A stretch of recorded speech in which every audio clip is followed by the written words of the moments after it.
Olá, surtados! Hoje a gente começa com a aula número 1 da nossa peregrinação rumo às classes de antibióticos. E a gente vai começar falando deles, dos beta-lactâmicos, mas isso já já. Roda a vinheta.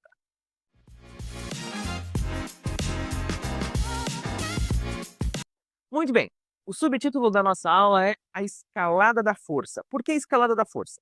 A escolha entre uma penicilina, uma cefalosporina e um carbapenêmico, ela vai depender de quem é a bactéria, onde essa bactéria está, o meu paciente é grave, não é grave, eu posso mandar para casa, tem que ficar no hospital, então a gente vai ver isso por partes.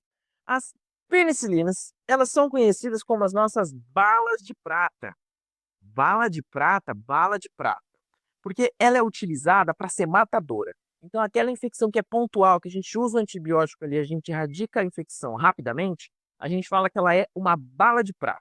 O nosso primeiro tipo de penicilina é o que a gente vai chamar de benzilpenicilina. Benzilpenicilina. Ou também conhecida como penicilina natural. Natural.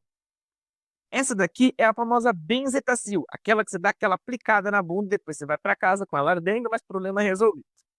O importante dela é que a benzilpenicilina, ela é importante por infecções causadas por uma bactéria muito famosa. Quem que é essa bactéria? Eu estou falando do Streptococcus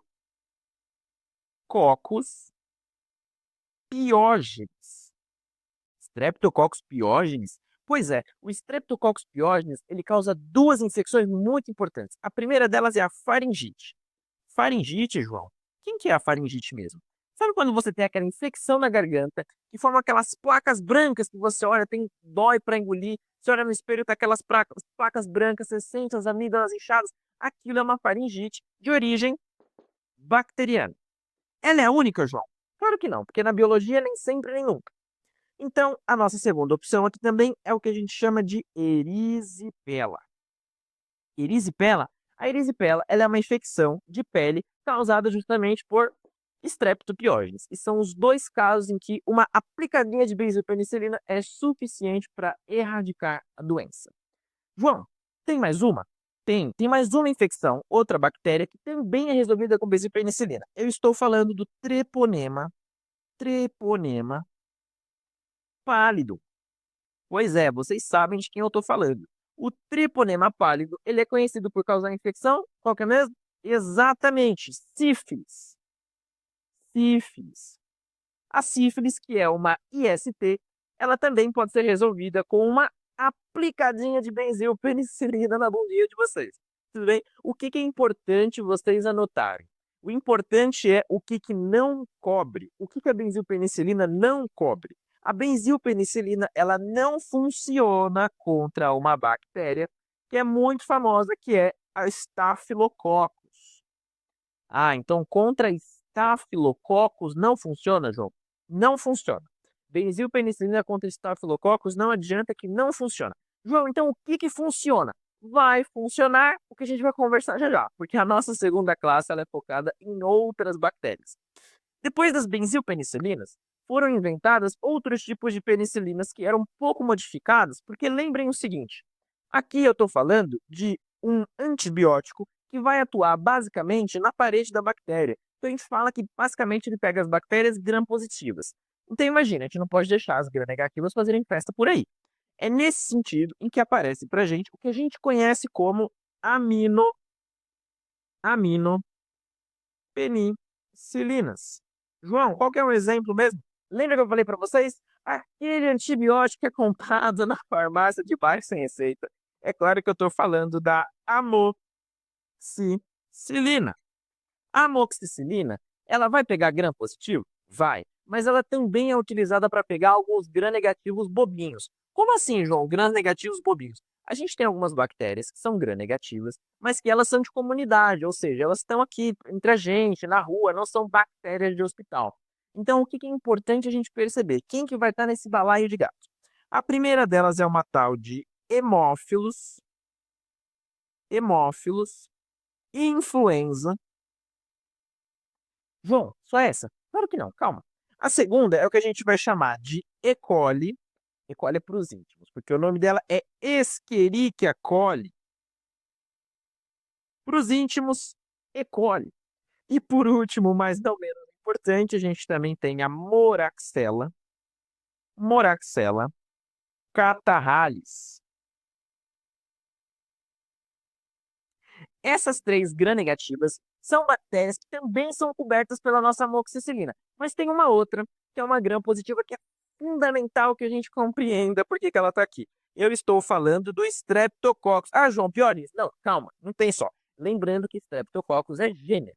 Então, a gente está falando do Streptococcus pneumoniae.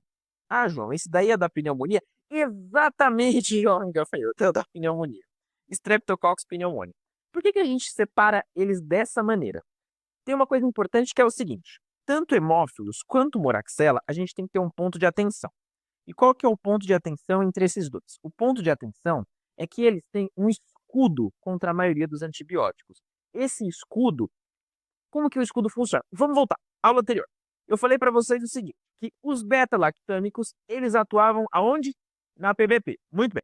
Então, as bactérias, algumas delas foram selecionadas de tal maneira que elas têm uma proteção contra os beta-lactâmicos. Então, elas produzem um escudo. Esse escudo é o que a gente chama de beta-lactamase.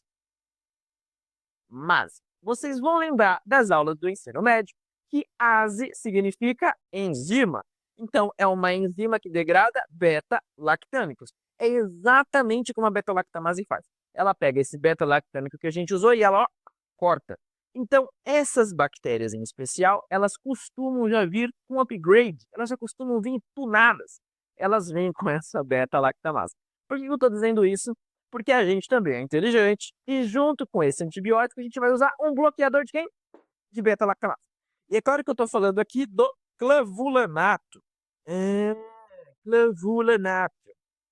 Eles juntos são conhecidos comercialmente, o nome é famoso, é um tal de clavulin. Clavulin. Então, o clavulin, ela é uma penicilina que ela é tunada com um protetor contra o escudo que algumas bactérias possuem. Tudo bem? Ótimo. Isso é fundamental. Agora, vocês vão lembrar que agora há pouco eu falei o seguinte: nem essa é boa quando a gente pensa em Staphylococcus. Então, João, quem que a gente vai utilizar?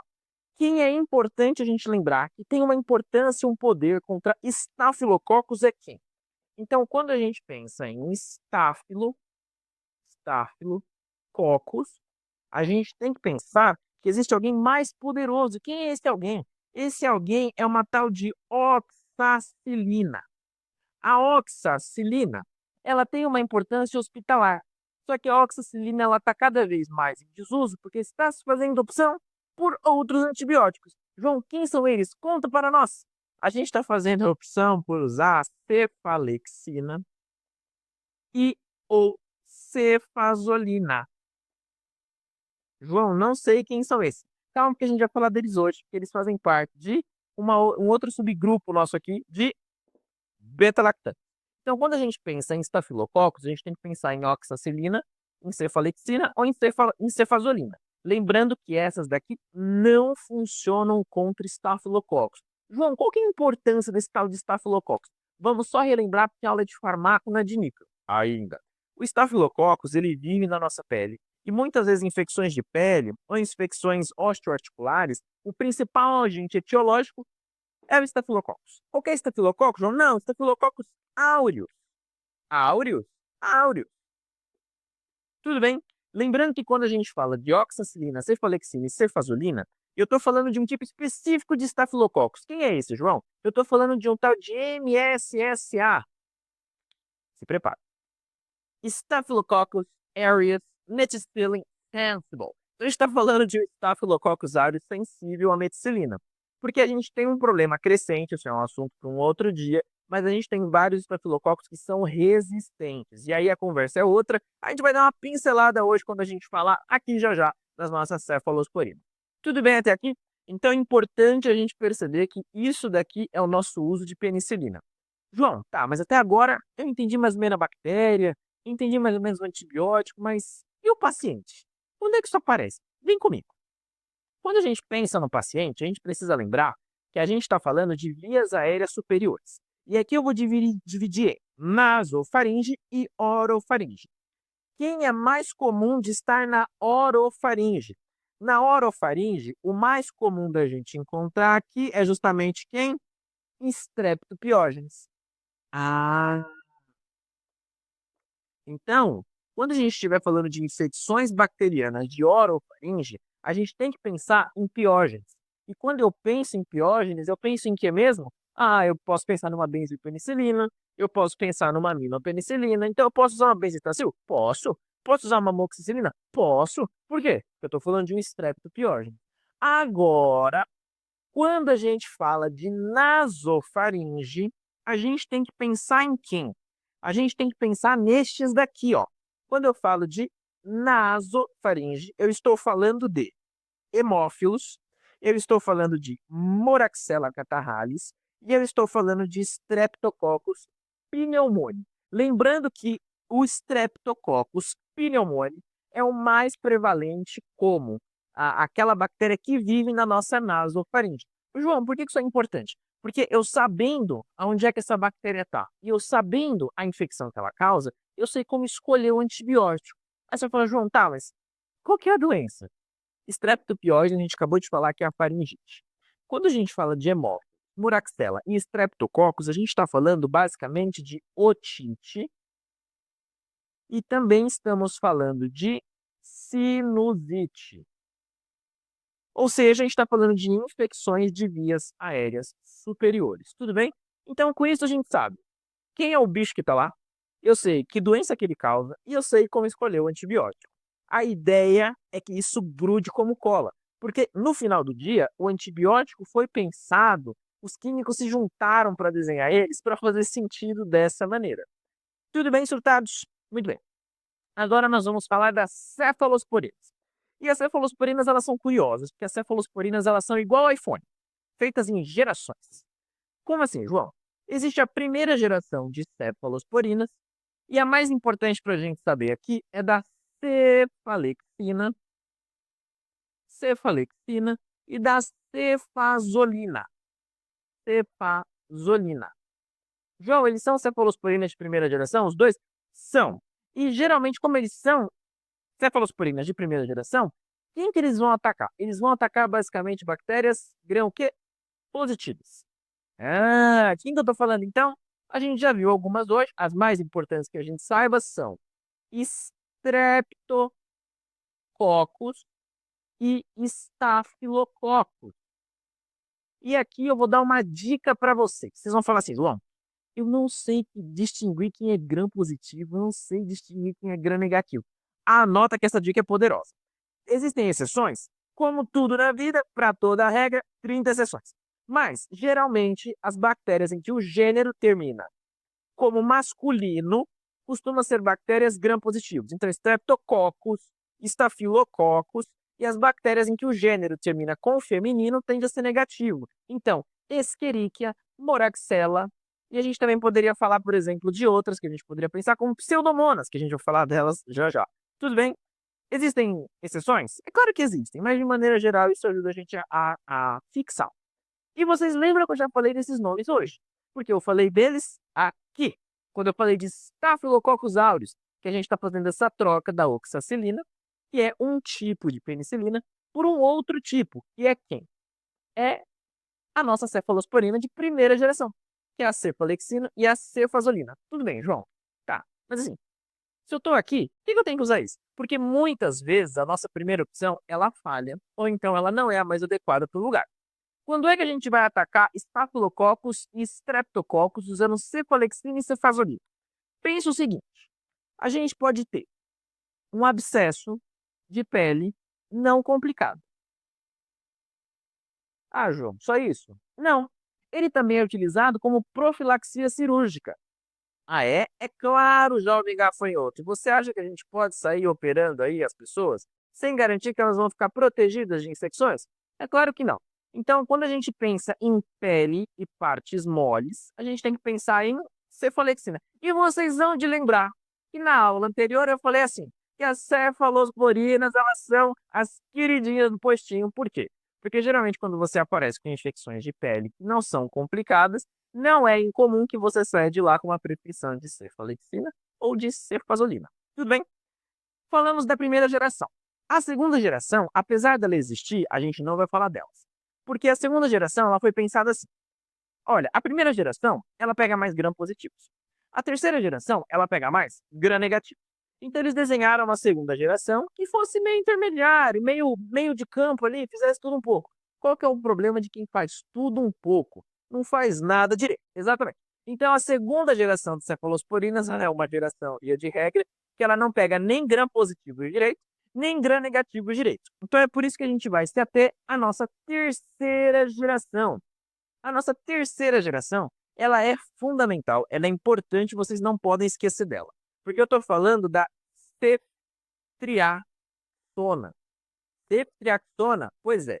E a ceftriaxona, ela é conhecida como o coringa. O coringa? Não é o do filme, não. É o coringa de ser uma droga coringa. Por quê? Porque a ceftriaxona, ela agora também vai pegar quem? Gram-negativo. Qualquer tipo de gram-negativo, João? Não. A gente está falando de gram-negativo entérico. Entérico? Jovem gafanhoto. Sistema entérico. E eu também estou falando de pneumococo.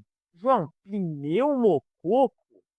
Um pneumococo diferente, um pneumococo resistente. João, não sei quem é pneumococo. O nosso Streptococcus pneumoniae, ele também é conhecido como pneumococo. Então, aquela pneumonia que você começou tratando aqui não resolveu, você fala, a pneumonia não está resolvendo. A gente faz a escalada. Lembra da escalada da força? Então, a nossa escalada de força daqui seria para cá, uma ceftriaxona, que é uma cefalosporina de terceira geração. Tudo bem? João, é só para isso que serve? Não. Tem duas coisas fundamentais da nossa cefalosporina de terceira geração, que é a primeira delas. Ela passa a barreira hematoencefálica muito bem. Então, vocês já imaginam que tipo de infecção a gente vai resolver com ceftriaxona? Pois é, eu estou falando da meningite. Então, a meningite, e aqui eu estou falando de uma meningite meningocócica. João, o que é uma meningite meningocócica? O meningococo, ele é conhecido assim, e a gente está falando de uma bactéria específica. Eu estou falando dela, da Neisseria. Neisseria a Neisseria meningitidis. João, ela chama assim porque ela causa meningite? Sim. E a Neisseria meningitidis, ela é conhecida como meningococo. Então, a Neisseria, ela costuma se alojar no sistema nervoso central. Quem passa bem pela barreira hematocefálica, mesmo a barreira hematocefálica inflamada? Pois é, ceftriaxona. Então, a ceftriaxona, ela também é muito utilizada em meningite. Anotem isso, que isso é pergunta de prova, isso é prática, isso é utilizado no dia a dia, isso é fundamental. Outra coisa importante da ceftriaxona é que ela tem uma boa permeabilidade e ação. Aonde? Pois é, nos pulmões. Quem que a gente vai resolver aqui, então? Exatamente, pneumonia complicada. Então, se a gente tem uma pneumonia complicada, Se eu tenho uma pneumonia complicada, eu vou pensar em usar uma aminopenicilina? Não, porque apesar de ser um pneumococo, que é um streptopneumoniae, em que a aminopenicilina funciona, às vezes streptococo pneumoniae, ele ganhou um upgrade, e agora eu preciso usar uma cefalosporina de terceira geração. E é por isso que a gente fala da escalada da força. Tudo bem? Então é importante lembrar para gram-negativos entéricos e pneumococo resistente. É importante dizer que, apesar de pegar gram-negativos, ceftriaxona não funciona contra pseudomonas. E por que eu estou dizendo isso? Porque a pseudomonas, e eu estou falando basicamente da pseudomonas aeruginosa, que é uma espécie dentro do gênero de pseudomonas, ela é fundamental em infecções hospitalares, porque infecções por pseudomonas matam e matam rápido. Então a gente vai falar dela já já, porque ela tem que estar no nosso coração, guardada abaixo de 7 chaves. Ou seja, então, cefalosporina de terceira geração é importante para gram-negativos entéricos, pneumococo resistente, não pode sair da cabeça meningite e não pode sair da cabeça pneumonia complicada. Tudo bem? Agora nós vamos para a quarta geração. E a quarta geração, ela é importantíssima, porque olha só como as coisas são feitas. A quarta geração, ela é representada pelo cefepime. O cefepime, ele foi desenhado para quê? Para pegar tudo que o de terceira geração pega, mas Pseudomonas. Oh, então quando a gente suspeita de pseudomonas, a gente vai atrás de ceftriaxona? Não. A gente vai atrás do cefepime. Então o cefepime está aqui, ó. A gente está olhando para ele e a gente está olhando para ela, a queridíssima, a nossa Pseudomonas. Quem é essa? Pseudomonas. E o nome dela é aeruginosa. Aeruginosa. João, por que que ela está desenhada com essa cápsula meio amarela, meio esquisita? É porque essa é uma Pseudomonas aeruginosa resistente. Porque a Pseudomonas, se ela fosse uma Pseudomonas mais tranquilinha, a gente resolveria de uma outra maneira. Mas geralmente quando a nossa Pseudomonas aeruginosa ela já é tunada, é comum que a gente use um cefepime para atuar sobre ela. Já já a gente vai fazer uma discussão, porque dependendo da Pseudomonas a gente tem que usar outra coisa, mas a gente vai estar esclarecendo todas as dúvidas já já. Muito bem. Então lembrem que quarta geração, cefepime, ele pega tudo que a terceira geração pega e pega também a Pseudomonas. Eu botei pra gente um gráfico que é para vocês terem uma ideia. João, esse gráfico eu posso pegar ele como uma regra sacramentada? Não. Mas via de regra, conforme a gente vai da primeira geração para a quinta geração, a gente costuma pegar cada vez mais gram-negativos e costuma pegar cada vez menos gram-positivos. João, por que que você está fazendo esse disclaimer? Porque eu vou falar agora da nossa quinta geração. E a quinta geração tem um problema. Não é um problema, é uma solução, mas tem um problema de raciocínio. Qual que é? A quinta geração, ela não foi desenhada para pegar mais gram-negativos ainda. A quinta geração, ela foi desenhada para pegar uma bactéria em específico. Ela é quase um sniper. A nossa quinta geração, que está aqui, ela foi desenhada para atacar justamente o problema que eu falei lá no início da aula. Lembra que eu falei da Staphylococcus aureus, methicillin sensitive? Pois é, nós temos também um Staphylococcus que a gente chama de MRSA. O MRSA é um Staphylococcus aureus resistente à meticilina. Então é aquela bactéria que ela é resistente, ela não atua. Então a nossa quinta geração, João, você nem falou quem é. Calma, eu sei que vocês estão loucos para ter um surto de conhecimento, mas a nossa quinta geração ela é conhecida como ceftarolina. Ceftarolina. João, Carolina? Não, esquece a ex, agora é farmaco. Ceftarolina, tudo bem? Então anota. Ceftarolina é importante para a gente tratar MRSA, tudo bem? Nos hospitais, nem todo hospital tem, nem todo hospital adota como antibiótico, de preferência para tratar MRSA, mas ele é uma opção e ele foi desenhado para isso. Com isso, nós fechamos aqui o que é importante para a gente falar sobre as nossas cefalosporinas. Tudo bem? Muito bem. Então agora nós vamos chegar aqui nos carbapenêmicos, eles. E quando a gente fala de carbapenêmicos, a gente fala que a conversa está aqui em cima. Porque os carbapenêmicos, eles são o que a gente chama de amplo espectro. Amplo espectro? Pois é. De uma maneira geral, quando a gente fala de amplo espectro, eu estou falando de antibióticos que são mais potentes, mais poderosos? Não. E esse é um erro comum que os alunos cometem. Quando a gente fala amplo espectro, não estou falando de um antibiótico que é muito potente, que ele é melhor do que todo mundo. Amplo espectro significa assim, ele pega o máximo possível de bactérias. E aí eu sei que você está pensando assim, João, se ele pega o máximo possível, se me aparecer uma faringite, vou pegar e vou usar carbapenêmico. Não, calma. Quando a gente fala de amplo espectro, é assim, imagina aquele paciente que chegou, ele está grave, você não sabe o que ele tem, você não tem tempo de investigar. Você precisa deixar ele vivo. Então o carbapenêmico é uma escolha para quê? Amplo espectro para pegar o que tiver. Mas ele mata tudo com a mesma eficiência? Não, porque depois que eu sei quem é a bactéria e eu sei onde essa bactéria está, eu posso escolher um antibiótico que mata melhor. Eu posso escolher um antibiótico que não faz tão mal para o paciente. Eu posso escolher um antibiótico certeiro, entendem? Então, quando a gente fala de antibiótico, tem uma coisa que é importante para todas as aulas que a gente vai fazer, que é a gente pensar no uso racional do antibiótico. Isso quer dizer o quê? Que a gente tem que escolher o antibiótico certo, para a infecção certa, para o bicho certo, no lugar certo e no momento certo. Tudo bem? Dito isso, feito esse disclaimer, que eu não poderia deixar de fazer, quando a gente fala dos carbapenêmicos, a gente tem que ter três deles na cabeça. O primeiro deles é o ertapenem. Ertapenem, João, ertapenem. O ertapenem é o primeiro que foi desenhado, e ele foi desenhado para a gente pegar justamente esses gram-negativos que são resistentes. Ah, então ele pega gram-negativo resistente? É, imagina que a gente tem um gram-negativo que a gente tentou tratar com clavulin. Não deu certo. Aí a gente falou, beleza, então vamos para cefalosporina. Tentou, não deu certo. Aí a gente pensa em ertapenem. Então, quando a gente fala em gram-negativos resistentes, a gente também pode estar falando aqui de pneumonias complicadas, pneumonia complicada e outros tipos de infecções. O que é importante que vocês gravem, o ertapenem, ele não funciona contra Pseudomonas aeruginosa. Então, eu posso usar ertapenem em Pseudomonas? De jeito nenhum. Então, ertapenem, ele não funciona contra Pseudomonas aeruginosa. Tudo bem? Não podemos utilizar.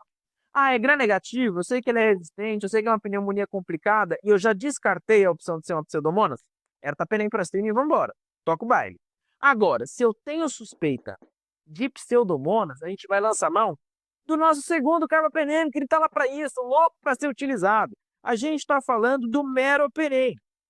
Meropenem. O meropenem, ele já é um carbapenêmico que ele foi desenhado para pegar gram-negativo? Foi. Ele foi desenhado para pegar pneumonia complicada? Foi. Mas ele também foi desenhado para pegar pseudomonas. Pseudomonas. Tudo bem? Então a gente vai pensar em pseudomonas, a gente vai pensar em gram-negativo multiresistente. João, que tal de multiresistente é esse? É quando a nossa bactéria ela é resistente a classes diferentes, ou no nosso caso, a subgrupos diferentes. Então a gente vai falar que ela é uma bactéria, uma gram-negativa, multiresistente. A gente também pode estar falando de uma infecção hospitalar, porque os pacientes que estão internados, eles também podem pegar infecção por conta da internação deles na própria unidade hospitalar. Então, a gente pode usar o nosso meropenem. Então, diferença de erta para mero, basicamente, ertapenem a gente consegue pegar gram-negativos, pneumonias complicadas, infecções hospitalares, mas não funciona contra pseudomonas. Agora, se eu estou suspeitando de pseudomonas, meropenem. E por último, mas não menos importante, nós temos o imipenem. João, o imipenem, ele é o último dos carbapenêmicos. E o imipenem ele tem que ser utilizado com cautela. O imipenem funciona contra pseudomonas? Funciona. O imipenem funciona contra multiresistente? Funciona. João, então, por que fizeram o imipenem se tinha mero? Porque o imipenem ele também é utilizado quando a gente tem suspeita de, por exemplo, infecções complicadas intraabdominais. Porque vai surgir na nossa cabeça uma bactéria que a gente não pode deixar de pensar nela, e eu estou falando do Enterococcus. Enterococcus. E aqui o mais comum é o fecalis. Então, se eu tenho suspeita de Enterococcus fecalis numa infecção grave, ou então eu tenho uma suspeita de pseudomonas, ou então aquilo que é pior ainda, eu tenho suspeita de uma infecção polimicrobiana. Pode ser, sei lá, uma perfuração, uma infecção intraabdominal, um trauma, pode ter sido por uma cirurgia, pode ter sido por N razões.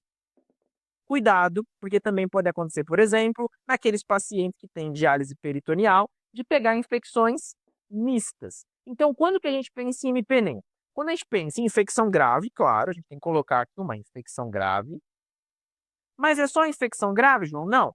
É infecção grave com suspeita de enterococcus ou suspeita de pseudomonas ou suspeita dos dois juntos. Qual que é o cuidado com o imipenem? O imipenem ele tem um histórico de causar, sabe o quê? Convulsão. Então ele tem que ser utilizado com parcimônia.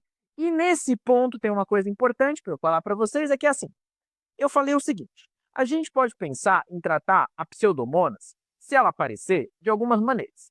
A gente falou que a gente pode utilizar meropenem, mas a gente também falou que a gente pode usar um tal de... Cadê que eu já perdi ele? O nosso cefepime. João, acabou por aí? Calma que eu guardei o melhor para o final para a gente falar junto.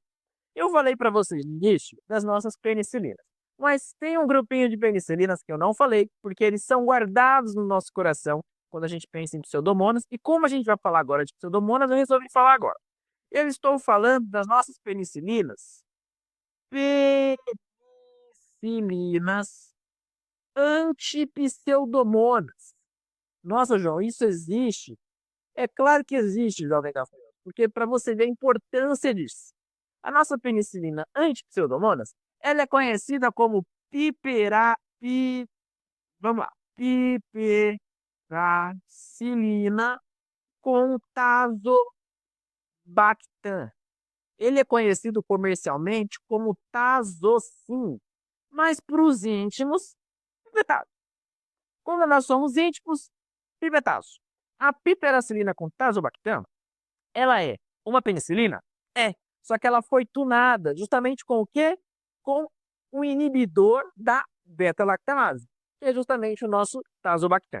Então, quando a gente pensa em piperacilina com tazobactam, a gente está pensando em uma infecção por pseudomonas? Sim, pseudomonas. A mesma eruginosa? A mesma eruginosa. João, mas não estou entendendo. Calma, porque se eu estou suspeitando de pseudomonas, mas eu estou olhando para uma infecção intraabdominal. Infecção intraabdominal. João, e que diferença isso faz na minha vida? Porque quando a gente fala de intraabdominal, a gente tem que começar a suspeitar não só de um tipo de bactérias, mas de outro. A gente tem que começar a suspeitar de anaeróbios. Anaeróbios, pois é, aquelas bactérias que não utilizam oxigênio, que elas adoram esse ambiente intestinal que é pobre em oxigênio. Então a gente está falando, por exemplo, dos bacterióides. Então peraí, João. Você me falou até agora que existem 3 drogas diferentes para tratar a mesma infecção de pseudomonas. Você acabou de me falar do pipetazo, para os íntimos. Você me falou do meropenem. E você me falou do CVP. A pergunta é, quando é que eu vou utilizar cada um deles para tratar pseudomonas? A escolha é o seguinte. Imagina que você tem uma pneumonia e você já suspeita que a causa seja pseudomonas. Ou então eu vou dar um quadro ainda melhor para vocês. Imagina que a gente está diante de uma neutropenia febril. João, o que é isso? Vamos recapitular. Neutropenia, baixa quantidade de neutrófilos. Febril, febre. Opa, então é um paciente que chega com febre, mas ele tem uma baixa contagem de neutrófilos. Esse paciente, muito provavelmente, ele já é um paciente em sepse.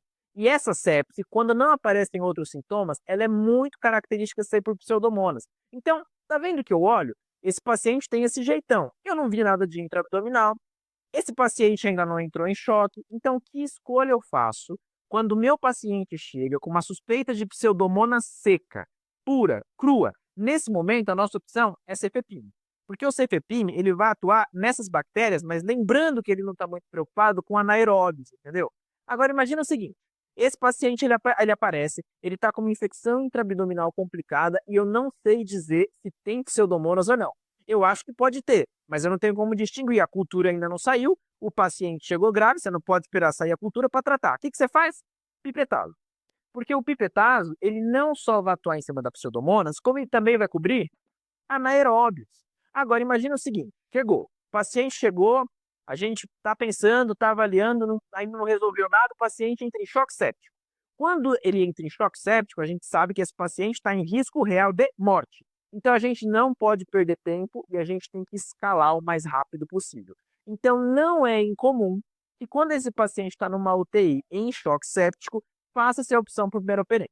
Tudo bem? Agora, vamos supor que esse paciente está na UTI, mas ele não está em choque séptico, mas eu não sei, eu estou com medo de ter alguma coisa ali numa infecção intraabdominal. Pipetazo. Agora, esse paciente chegou. Eu tenho mais, eu estou olhando para uma neutropenia febril, estou suspeitando de uma pseudomonas, mas não estou suspeitando de nenhum anaeróbios. Cefepime. Tudo bem, jovem gafanhotos? E com isso a gente cobre, ó, penicilinas, cefalosporinas e carbapenems. E falem se não é uma beleza quando a gente consegue finalmente compreender um assunto, entender a lógica por trás deles. E percebam que tem um monte de nome, tem um monte de antibiótico, mas a ideia é que existe um racional. Como que a gente pensa a bactéria, como que a gente pensa o local. O que é importante para vocês? Pensem o seguinte, a gente percebeu quem são as bactérias, a gente percebeu aonde elas estão e em que contexto elas se encontram. Porque uma coisa ela está ali e não tem complicação. Outra coisa, ela tá ali e tá complicada. Tudo bem? Se vocês acharam que fez sentido, curte, comenta, compartilha com aquele amiguinho que deve estar prescrevendo beta-lactâmico errado. Eu vou deixar para vocês anexado aqui embaixo mais um PDF com o nosso resumo e a gente se vê no próximo encontro, quando a gente vai falar de uma classe muito importante para mim. Até a próxima, mais um Surto de Saber.